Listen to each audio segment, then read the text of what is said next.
Gabing-gabi mga kalikot, walang magawa at saka hindi pa tayo inaantok. So mga likot ulit tayo guys. May kakalikutin tayo ngayon, isang AM FM radio. So ang problema niya, ayan, sa kanyang power nawawala at saka may charge naman siguro. Ayan, naka-charge naman, okay yung battery niya. So dito lang hindi nagpa-power or nawawala yung power niya. So yan yung kakalikutin natin guys. Bago natin umpisan, shoutout muna natin yung mga nagsuporta sa ating channel. Shoutout natin si Nom, Moto Discarte Philippines, Christian Dominic, Soliman Junior Hu, Prince Net, Shane De La Peña, Raymark J. Pascual, Hinaro San Juan, Merel Haret, Joel Epino, Netmads, Bisweet Kicks, Adocard Dracula, Saira Cabasis, RG Santos, Tox, Nerhaima Barambangan, Raven Psycho, Roma Odon. So yon, maraming salamat guys sa pagsuporta sa aking channel. Kapag mahilig ka guys, mga likot tulad ko, nasa tamang channel ka, pindutin mo lang ang subscribe button at pa-click na rin ng notification bell para updated ka sa mga bagong video natin mga kalikot. At saka huwag nyo rin pong kalimutang i-follow ang ating Facebook page. So tara mga kalikot, umpisa na natin siya.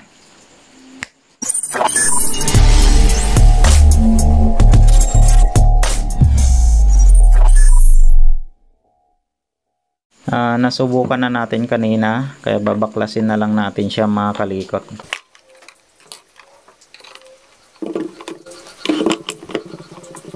So hindi tayo makatulog, kaya mga ngalikot muna tayo para bukas ibang video naman yung gagawin natin.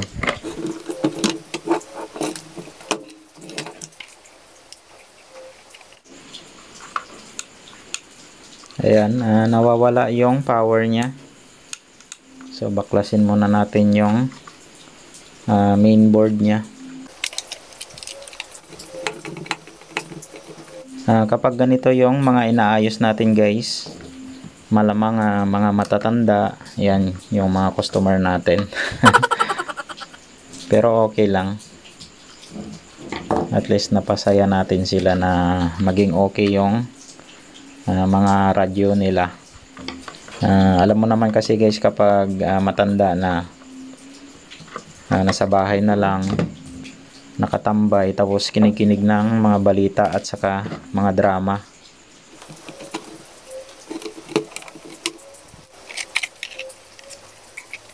alam nyo naman mga kalikot, ito lang yung mga libangan ng mga matatanda dito sa probinsya. So troubleshoot muna natin siya mga kalikot. Ang una-una nating i-check dyan mga kalikot or i-troubleshoot yung kanyang switch dito. Yan, kapag i-switch natin siya, hindi tumutuloy. So ito yung positive ng kanyang battery. Yan, so yung black dyan, yun yung positive niya, tapos negative itong white. So dito yung negative niya, so kailangan naka DC tayo. So mayroon namang reading sa ating tester. Ito kasi yung switch niya, tapos ito naman kasi ito yung volume niya. So check natin ngayon yung switch niya. So ito yung may supply. Kapag i-switch natin yan, kukonekta siya sa kabilang terminal. So wala pa siyang reading, kunti lang. Ayan o. Try natin siyang i-switch. Ayan, naka-switch na siya. Dito ulit tayo sa ground or negative ng ating battery. Try natin kung may tumalon na voltahe dito sa switch. Ayun, mayroon naman. So subaybayan lang natin kung saan tumakbo yung voltahe niya. Tapos ito mga kalikot, kapag naka-switch pala, nahawakan ko siya itong pyesa na to. Yan, yung IC na yan. Sobrang init, halos hindi mo na mahawakan. So mukhang may shorted yan banda. Yan. Ayan o, ang init. So check ko muna, baka may shorted dito sa mga SMD capacitor na to. Ang init guys halos hindi na mahawakan. Yan o, kapag naka-switch, ayan. So mukhang may problema yung board nito. Testerin muna natin yung mga SMD capacitor nya dito sa IC na umiinit.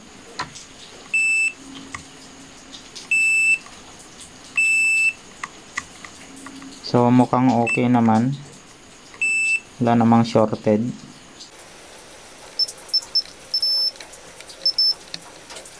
So okay naman yung mga SMD nya, SMD capacitor. So bakit kaya umiinit to?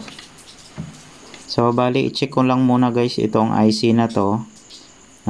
I-check ko muna yung number nya, tapos tingnan natin yung kanyang datasheet kung ano tong IC na to.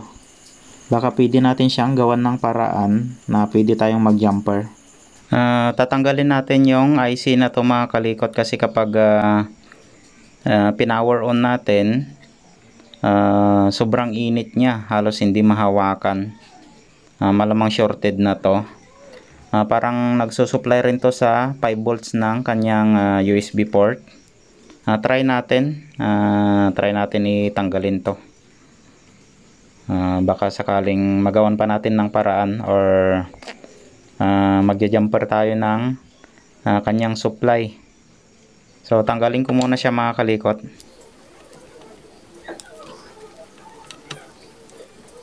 Wala na rin tayong magagawa dito mga kalikot, kasi wala rin tayong mapagkunan ng ganitong IC kahit sa online. Yan, natanggal na natin siya. Yan. Tapos linisin natin ng maigi, or i-check natin kung baka napag-short natin.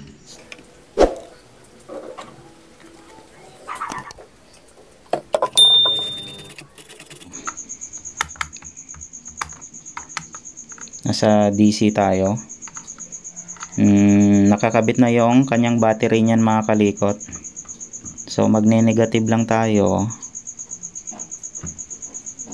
Ayan, ito yung galing sa kanyang battery. Tapos ito yung switch niya mga kalikot. Ito naka-switch na yan. Off natin. Ayan. Ayan guys, wala siyang supply. So ito kasi yung switch niya, yung kabilaan. So dito nanggaling yung voltahe na galing sa battery. Tapos pag nag-switch siya, dito naman siya tatalon. Try natin. Yan, naka-switch na yan mga kalikot. Check natin kung may tumalon na voltahe na dito sa kanyang switch. Ayan, may 4.2. So pumunta siya dito papuntang audio niya. So mayroon pa rin. So hindi na natin pakialaman yan, kasi nakarekta na yan papuntang audio niya. Tapos ngayon guys, yung ititrace natin yung papunta dito sa USB port niya. Yan. So kailangan may 5 volts din yan. Gumawa na ako mga kalikot ng jumper natin ito. Try natin i-jumperan mamaya yung 5 volts ng kanyang USB port. So ito siya mga kalikot. Galing yan sa may switch. Ito. Ayan, may 4.2 siya. Papunta yan sa tinanggal nating IC. Yan.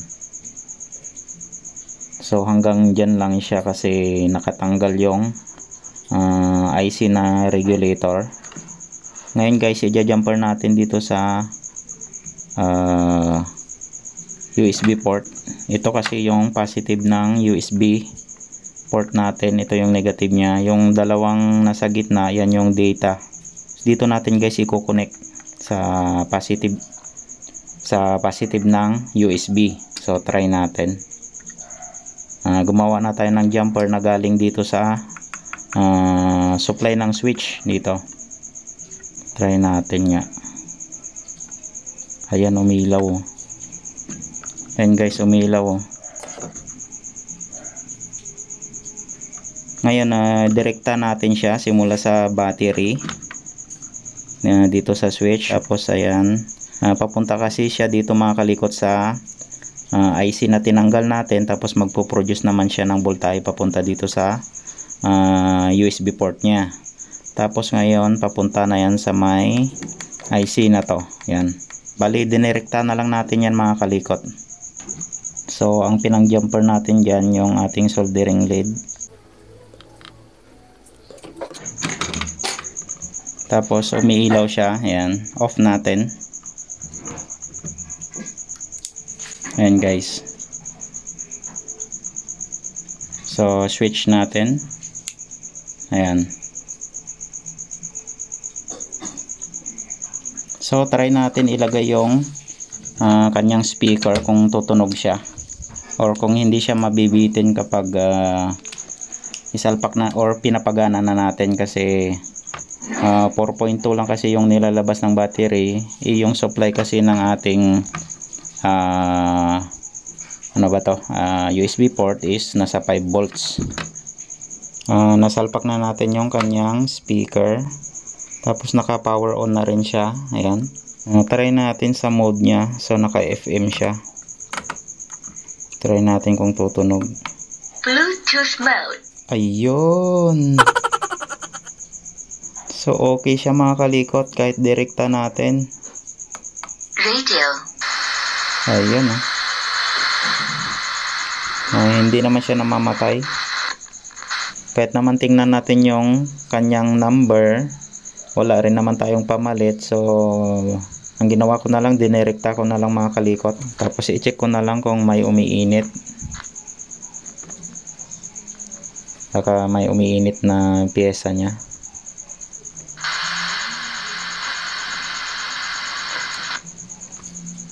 So okay naman, normal naman. At least nag-power naman siya. Tapos at least mapakinabangan pa. Kukunin na nga sana to ng may-ari kahit hindi na ipaayos, kaso trinay ko muna kasi busy tayo ngayon guys sa mga printer. Ang dami nating tanggap kasi ng mga printer, kaya ngayon lang natin to na troubleshoot. So at least okay na siya. Kahit wala tong IC na to, gumana naman, napagana natin. Dinirekta na lang natin yung kanyang supply. Assemble ko muna siya mga kalikot. Mukhang okay naman na. Ayan.